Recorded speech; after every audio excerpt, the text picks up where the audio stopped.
పురపోరుతో మళ్లీ గాడిన పడాలని, పూర్వ వైభవం దిశగా సాగాలని భారత రాష్ట్ర సమితి ఆశాభావంగా వెళ్తోంది. సర్పంచ్ ఎన్నికల ఫలితాల స్ఫూర్తితో పార్టీ గుర్తులతో జరిగే మున్సిపల్ ఎన్నికల్లో మెరుగైన స్థానాలు దక్కించుకోవాలని గులాబీ పార్టీ భావిస్తోంది. బాకీ కార్డుల ద్వారా కాంగ్రెస్ సర్కార్ వైఫల్యాలను ప్రజల్లోకి తీసుకెళ్తూనే 10 ఏళ్ల కేసీఆర్ హయాంలో చేసిన కార్యక్రమాలను ప్రజల్లోకి తీసుకెళ్లేలా ఎన్నికల ప్రచారం నిర్వహించనున్నారు. ఇందుకోసం మున్సిపాలిటీలు, కార్పొరేషన్లకు పార్టీ తరపున సమన్వయకర్తలను కూడా నియమించారు. పెద్ద పెద్ద సమావేశాలు, రోడ్ షోలు లేకుండా స్థానికంగానే ప్రచారం నిర్వహించాలని బీఆర్ఎస్ నిర్ణయించింది. వరుస ఎన్నికల్లో ఓటమితో ఇబ్బంది పడుతున్న భారత రాష్ట్ర సమితి ఇటీవలి పంచాయతీ ఎన్నికల ఫలితాలతో కాస్త హుషారుగా కనిపిస్తోంది. సర్పంచ్ ఎన్నికల్లో 4000కు పైచిలుకు స్థానాలు పార్టీ మద్దతుదారులు గెలుపు పొందారంటున్న బీఆర్ఎస్ అదే ఉత్సాహంతో పట్టణ ప్రాంత స్థానిక సంస్థల ఎన్నికల బరిలో దిగుతోంది. ఎన్నికలు జరుగుతున్న 116 మున్సిపాలిటీలు, 7 కార్పొరేషన్లలో మెరుగైన సంఖ్యలో స్థానాలే లక్ష్యంగా ముందుకు వెళ్తోంది.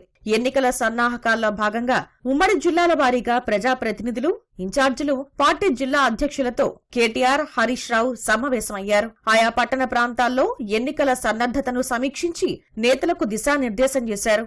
ఎన్నికల్లో గెలుపు ఆవశ్యకత గురించి వారికి పూర్తి స్థాయిలో వివరించారు.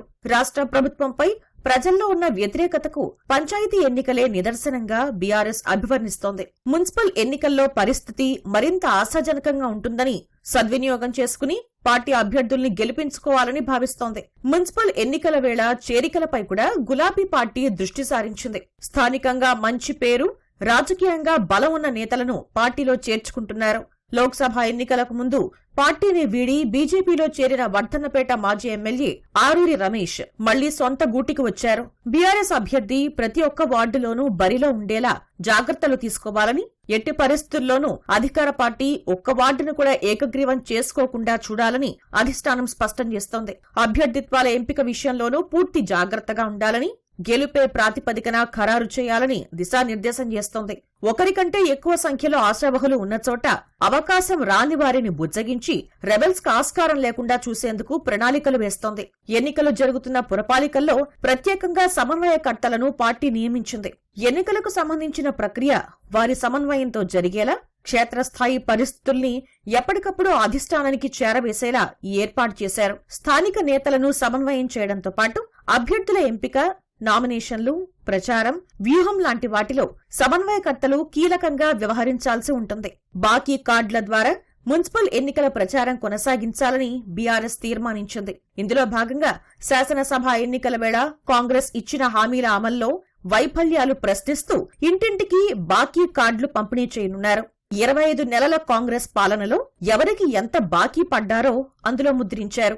ఇదే సమయంలో 10 ఏళ్ల కేసీఆర్ హయాంలో చేసిన అభివృద్ధి, సంక్షేమ కార్యక్రమాలు వివరిస్తూనే కాంగ్రెస్ ప్రభుత్వ వైఫల్యాలను ప్రజల్లోకి తీసుకువెళ్లాలని పార్టీ శ్రేణులకు నాయకత్వం సూచించింది.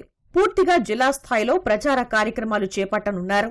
పెద్ద పెద్ద సభలు, సమావేశాలు, రోడ్ షోలు లేకుండా ప్రతి ఓటరును కలిసేలా ఇంటింటి ప్రచారం నిర్వహించేలా వ్యూహాలు రచిస్తున్నారు.